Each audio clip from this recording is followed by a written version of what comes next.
All right, so I got a ton of updates for Monster Hunter Wilds today. Over the past several weeks, we've seen the release of 2 brand new gameplay trailers, a developer recap video. There were a bunch of updates to the official website, which gave a ton more detail about the game. And out of Summer Games Fest came a ton of hands-on impressions, all of which comfortably have nudged Monster Hunter Wilds to at or near the top of my most anticipated games of 2025. This is looking fantastic, although I think the English voice acting is hilariously awkward and I could do without the talking palicos. Aside from that, this game's looking pretty great. All right, so let's start things off. Beginning with those 2 new gameplay trailers, we did see some additional story stuff in there, glimpses of combat, but really these trailers give us a much better look at the mount and the various things that you can do on it. Now, the big one obviously being is yes, you can swap to an alternate weapon. We assumed as much early on, seeing the weapon mounted to the side of the mount, but now it has been confirmed. While riding, you can just pull out the second weapon and start using it, which brings me to the next big thing we learned, and that was that there's mounted combat. We saw examples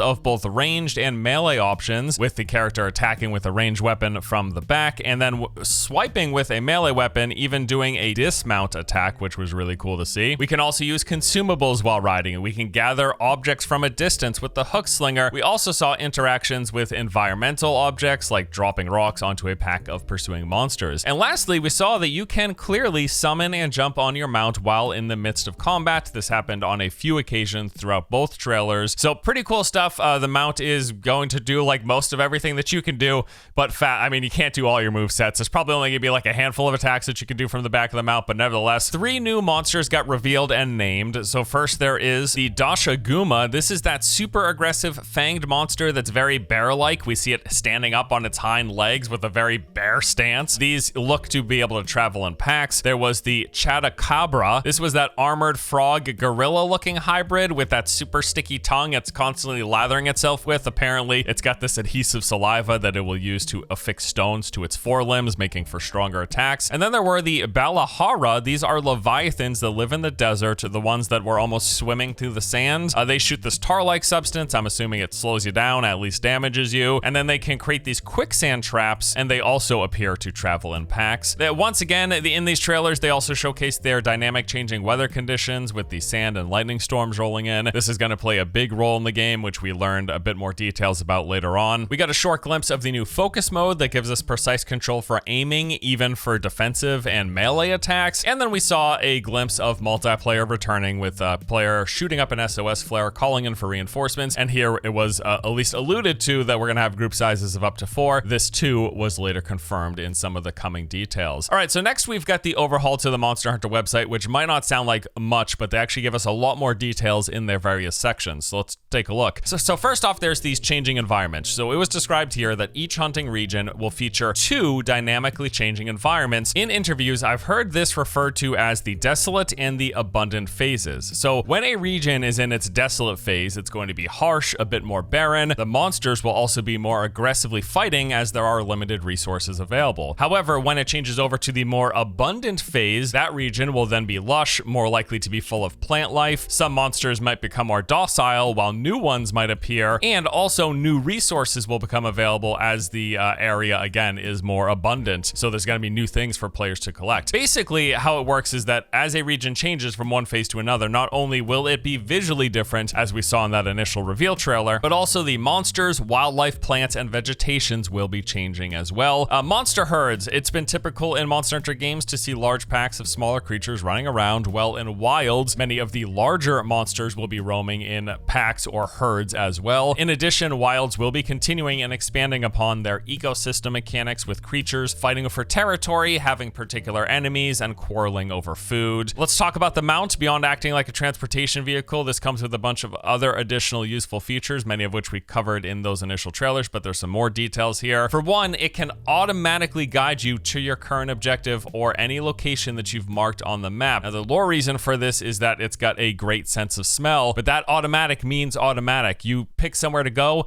and the mount will bring you to there without you having to put any additional input. We learned this from some of the hands-on impressions. I'm assuming you can override it as well, but yes, it is actually automatic. You say, mount, go here, the mount just makes the trip and you sit back and relax if you want to. They also point out that you can use your slinger and certain kinds of ammos while mounted. They specifically noted you will be able to heal yourself, do things like sharpening your weapon, and then the material gathering while on the move. And you can also stash that extra weapon in the weapon swing, as we have seen. And from what I understand, that weapon swap isn't just while on the mount, so you can jump on the mount, swap weapons, and then jump off the mount using that new weapon. I would also be curious if you can weapon swap without mounting. Like, can you call the mount but not do the mount animation and just pull the weapon off of the side of the mount? That would be cool. Don't know as of the moment. All right, the ecosystems. So the one that we know of right now, the one that we've seen so far, is the Windward Plains. This is going to be the first new hunting locale we'll visit. All of the gameplay that we've seen has been from this one region. Sandy deserts, swaying grasslands, and twisting rock formations make up just some of the areas we'll explore here, and only some, because these maps are at least twice the size of those in World. The 14 iconic weapons are coming back, all 14. They're returning. There's going to be some new features and moves and attacks for every single one of those weapon types, but if you like any one of the base 14, yes, they're all going to be here. The focus mode, they describe this a little more. So this is a new feature that will let you manually aim any weapon in the game. This can be used to target monster weak points, more precisely aim special attacks, or the position of a defensive mood. So it's like a reticle that pops up on screen, and it just lets you, not just for ranged weapons. This is something that you could do with melee weapons, or ranged weapons, right? It's just precise aiming across the board. Pretty interesting. Not exactly sure what to make of this, like aiming with a reticle for melee attacks. It might be a little, I don't know, we'll have to see until we actually get our hands on it. And then the slinger, it is back as covered. You can fire rocks, seeds, and other ammo, or use it to trigger objects in the environments, like those falling rocks. The new big update, though, is the hook slinger, and this is what allows you to gather materials from a distance, as seen in the trailer. So yeah, like I said, a lot more specific granular details in this updated version of the website. Love to see it. Lots of cool stuff in there. As for that developer update, like overview video, frankly, that was pretty light on details. In fact, they really didn't say much of anything new. Rather, they just overviewed all of the basics that we've seen from the trailers. They said, hey, you know, we've got new monsters, we've got the changing environment, we got a mount, and Palicos talk. Please, God, know why. They explain why. It's actually not the worst idea. The voice for the cat, I just want to hear them meow, right? And they also said they're hard at work on the game, and we'll have more details and information to share in the future. That said, man, we got a lot of new good info from Summer Games Fest. Various outlets and creators who attended the event got to sit down and watch a live playthrough demo of Monster Hunter Wilds in action. From this, quite a few impressions came out. There were bunches of articles and videos. I would like to highlight a few of them that basically had the most information in them and share that with you. So first off, we have got Maximilian Dude in his coverage. We basically got a step-by-step walkthrough of a full hunt versus the new Doshaguma monster from start to finish. This was golden. My man did us a solid. So he said that first they began in the social hub / town. A lot of what was in the town in Monster Hunter World appeared to be here as well in terms of the features and the various NPCs and vendors. Now, when starting the hunt, this looked to be way more streamlined than World. Rather than like walking to a job board and then picking a job and then going to a cutscene and loading into a map, you simply open up your map and you click on the monster you want, because you're going to see them roaming around. So the map was extremely detailed. It showed all of the flora as well as the creatures, the monsters moving around in real time in the overworld. And then by selecting a monster, it automatically pulls up all currently available quests. You then pick the quest or the hunt that you want the rewards of, and that's it. The quest is active. You can summon your mount at that point and head out into the overworld to start your hunt. Everything is seamless. It's no more job board plus picking from the list of hunts and then loading in. No. Open your map, click on the monster, pick the hunt you want, and then close the map and hang out in town for a bit. Ride around to pick up some herbs, or go straight towards the hunt. However you want to do it, it's totally up to you. So while they were riding out, he mentioned as they were heading towards the Doshaguma hunt, the player that was playing was collecting resources using that new hook slinger to pull it towards him. It was also then where they started explaining that the map sizes in Wilds are roughly 2 to 3 times bigger what we saw in Monster Hunter World. So take the size of the maps you remember from World and double and or triple it. And it's all seamless and connected to the town. It's just crazy, dude, right? On top of that, they also have several layers of verticality. So just like all around, everything about this game looks much bigger and more expansive on top of being more seamless. There were multiple entry points into every region as well, and this was really cool. So at one point in the demo, they actually entered the plains. Instead of leaving through the main gate, they basically left through the side section of town. The mount climbed up across this mountainous area, like scaling rocks and cliffs, and then jumped off into a glide that the player could then control. So instead of walking at the front gate, the mount said, well, there's like a set points as far as I'm aware, but the mount went up the cliff and jumped off into a glide, and then from that glide you could kind of go where you want, or you could let the mount auto move towards your objective if that's what you want as well. That's the other option. They also covered the new updated camping system, so when you open the map, there's actually going to be select areas, regions within the zone that are highlighted in this glow, and that glow signifies an area where you can set up a base camp anywhere within that region. So it's going to be much wider, rather than just having these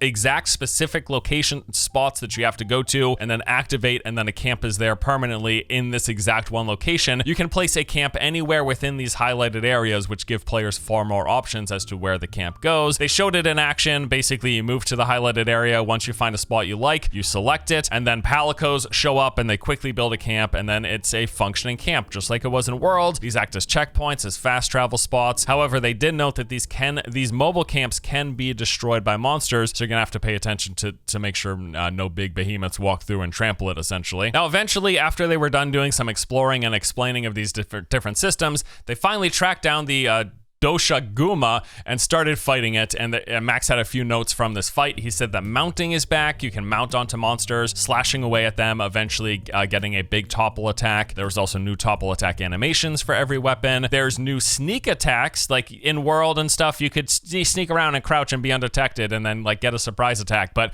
it's an actual mechanic now. So if you sneak up to a monster and you remain undetected the whole time, once you get close enough, now a new pop-up icon will appear. If you activate, gives you this massive surprise stealth attack damage bonus, right? So instead of like sneaking and then setting up your own bonus, maybe throwing down a barrels and charging up an attack, there's actually a sneak attack mechanic if you remain undetected in the game. It's just something that you can just do. He mentioned seeing the fact that you could jump off and immediately attack, and we did see that in the trailers with that, what I would call like a dismount attack. And he made note of the clash attacks. So depending on the weapon that you're using, you can actually clash with monsters. We saw this in the trailer with the hunter holding their sword in the monster mouth. That's not just a cinematic, that is a mechanic. It's a clash mechanic. If you get into a clash phase, it's like a duel, and if you win, you're gonna end up doing some big damage against them. And they say that as it happens, like you're fighting in the normal perspective with the camera behind your hunter, right? You're doing your thing. If you enter clash mode, the camera actually zooms in to that cinematic looking perspective with you seeing your weapon jammed into their mouth, and then I'm assuming there's some like hit X as fast as you can, and if you do it better than the monster, you win the clash and you get that extra damage. Something like that, I presume anyways. Now, as the fight was going on, he mentioned that packs of smaller Doshiguma started running around, forming a herd with the alpha, because as we mentioned, now these larger monsters can travel in packs, in herds. This herd, then, they had to separate the alpha, because the alpha is the one that they were hunting. They had to separate it from the pack, and they did this using various field traps. So there were vines that you could knock off trees to pull some of the smaller ones away. There were spiky bushes that would slow monsters to pull them away. But then, as they kept moving, they eventually moved into the sand dunes areas, and while they were walking into a valley in the sand dunes, all of a sudden those Balahara popped up, those like sand lizards, right? They popped up, they started swirling around and creating a vortex of quicksand, and that vortex sucked all of these smaller Doshiguma in. The alpha clawed his way out, and the player continued fighting them. Now, I am certain that this is like a set area, right? It's gonna be like, here's the vortex area. If you bring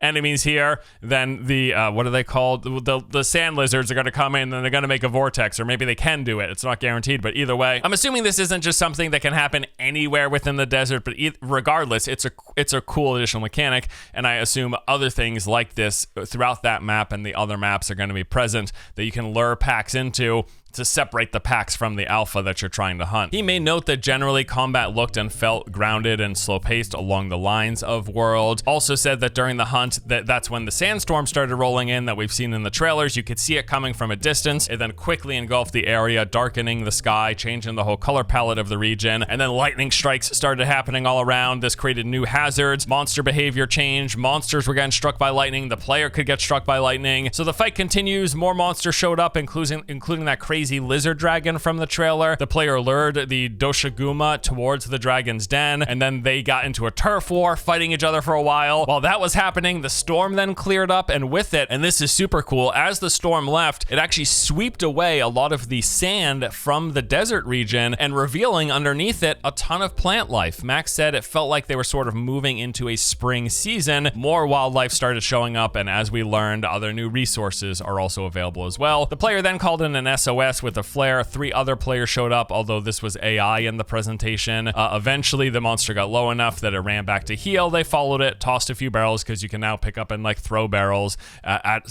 aim it at specific spots, roll it rather, weaken it further, and they finally took it down. So once it was dead, carving is back. Of course, it's Monster Hunter, so you carve for its various parts. It's actually got an animation now. Instead of walking through the monster, you actually stand on top of it and do the carving. And once the hunt was finished, a pop-up appeared saying, hey, you completed your hunt, here's your rank, here's how you did, but there wasn't any loadout, because remember, everything is seamless now. You weren't teleported back to town, you were still just chilling out in the open world. In fact, Max said everything that he saw was completely seamless. There were no loading screens ever, starting from being in town, opening the map, selecting the hunt, leaving town, exploring, killing the monster, and then just freely continuing to walk around. At that point, they could go back to town if they wanted, they could start another hunt, they could go around collecting resources. No jarring loading screens in the transition. Fully open world Monster Hunter game is what we're getting. It's what we sort of thought, presumed might be happening from those like initial trailers and the setting that they were making, but to have it confirmed, man, I can't wait, dude. It sounds so good. A couple of other key takeaways and notes that Max had included.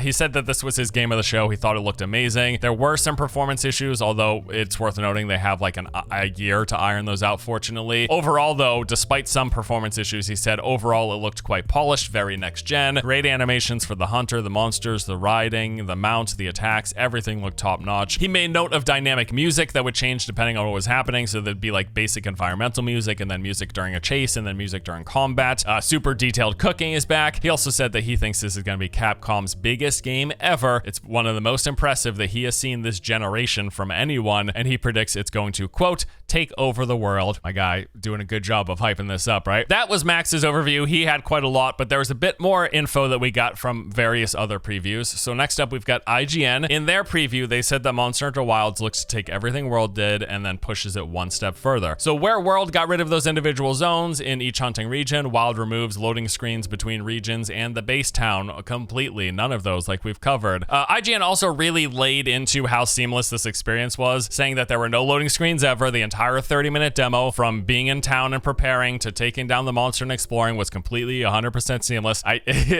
can't, it's just so, it's gonna be so cool, dude. I'm so stoked. It's not the first open world game, right? Like games have done this before, but for a Monster Hunter open world game, something about that equation really tickles me. I can't wait. They reiterated that Capcom told them the maps were twice as big as those from previous games. They said that pulling up the map actually shows the region's elevations as like this 3D render. So rather than those flat illustrated maps that we're used to, we're gonna more clearly see defined elevation changes and stuff like that. The heights of mountains and the dips of valleys. From the map where they selected their hunt, it actually automatically had their mount track it down following its ascent. So that was new information for me. Just picking the hunt automatically tracks. They said that there looked to be no additional action needed from the player other than picking your hunt. Your mount just is going to start heading straight to that. I imagine some people aren't going to like the lack of the preparation where you have to actually like track the monster by looking for clues for it before you can go towards it, but evidently they could just click on it and they walk straight towards it from what IGN is saying here. Speaking of automated, they mentioned that at one point they came across an alpha monster. They found it in a herd. The player then donned the ghillie mantle. They snuck up to the monster unnoticed and initiated battle with that sneak attack. Then, after striking the monster just a few times, it automatically triggered the start of a new quest to defeat it. So if you find a monster out in the wild, even if you're on like another hunt doing something else, if you start attacking another monster that has a hunt available, it can automatically activate it for you. That is really cool as well. With the Palico now having a voice, which I'm not the biggest fan of, just like looking at it from the trailers, right? They said, though, that a part of the reason for this in an interview, they were told that this was to alert players to environmental changes of things happening in real time. So, for example, at one point in the demo, the Palico spoke and said, shock traps down and ready for you to... So basically, they're giving an audio clue and not just having a text clue on the screen. They're adding an audio clue to Palicos alerting you and trying to say, hey, this is available, that's happening. Well, look at that weak spot. Healing thing is down. traps are, you know what I mean? They're adding that extra layer. Still don't know if I love the voice, but I guess I appreciate an additional audio cue, because yeah, sometimes you can miss text clues. Like, it can absolutely happen. Although they were also told that for people who want to get rid of the voice and bring back the cat speak meows, you can do that. That is going to be an option in the game options as well. You can now pick up and reposition barrel bombs, as we mentioned. There's a new wound system, okay? So new wounds will appear on monsters as you fight them, different from the normal like visual degradation. Once you enter focus mode, scout flies will actually highlight these new specific wounded areas. The scout flies will highlight it in red, and then attacking those exact wounds either in or outside of focus mode will eventually cause a big burst of bonus damage. There's even special moves for every single weapon designed specifically to destroy this new type of wound system. There's going to be a red line that appears from a monster to you to notate when a monster is chasing you. That's interesting. Curious how this looks in game. You can watch the endemic life live out their life cycles. So this is kind of cool too for the immersion of the world. So if you sit around and you just like stare at a bird building its nest, eventually you can watch it lay its eggs, hatch its eggs, and feed its young. It's like this gestation period's really, really quick in this world. But yeah, you can like watch the life cycle play out of the various endemic life in the world. That's just something else that I think most people aren't going to sit there and stare at that process for however many 10 minutes or however long it takes, right? But that the fact that it's that whole cycle is happening with many different animals across the map, presumably, that will be really cool. It will add quite a lot to the immersion and making the world feel lived in and alive. And yes, basically the developer told them that their goal with the Monster Hunter series has always been to make players feel immersed in a living ecosystem, just like the real natural environment, and they intend to deepen that concept with this stuff and many others here in Wilds. They were also told that they have made playing through the story in multiplayer a lot more convenient in Wilds, but you still won't be able to play perfectly in sync together throughout the entire story, as there are specific beats in which they want the player to witness them solo. But they said that they've introduced a new features in the game so that in the background you stay connected. So as soon as you're able to go back questing together, it matches you up quickly and you can seamlessly go back into multiplayer. So rather than like forcing a disconnect or forcing you to not be in a group to do these solo stuff, it seems like you can play together.